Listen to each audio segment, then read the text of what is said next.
આજે લગભગ સમગ્ર ગુજરાતમાં સિસ્ટમના કારણે વરસાદ થવાની શક્યતા રહેશે. જે ભાગોમાં વરસાદ ઓછો છે ત્યાં પણ વરસાદ થવાની શક્યતા રહેશે.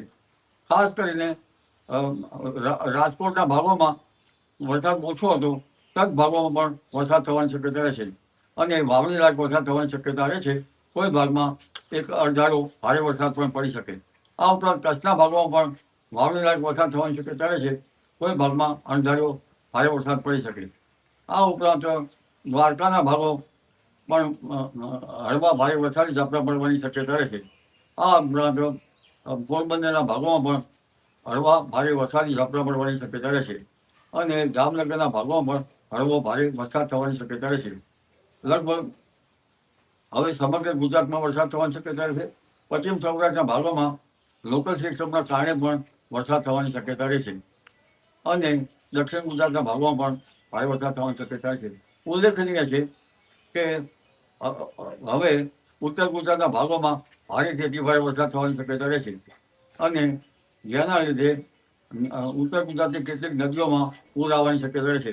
સાબરકાંઠાના ભાગો, અરવલ્લીના ભાગમાં પણ ભારે વરસાદ, કોઈ ભાગમાંથી ભારે વરસાદ થવાની શક્યતા રહે છે.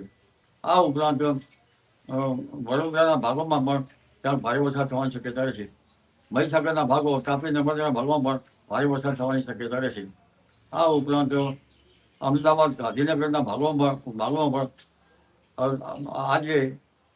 આજે સાંજ સુધીમાં ભારેથી અતિ ભારે વરસાદ થવાની શક્યતા કેટલાક ભાગમાં રહેતા લો લાઇંગ એરિયામાં જનધને કાળજી રાખવી. ખાસ કરીને અમદાવાદમાં પણ લો લાઇંગ એરિયા અને અન્ય વિસ્તારોમાં જનધને પાણીના ભરાવાથી કાળજી રાખવી ઈષ્ટ રહે. પરંતુ ગાંધીનગરના ભાગોમાં પણ લગભગ વાવોલ, કુડાસણ,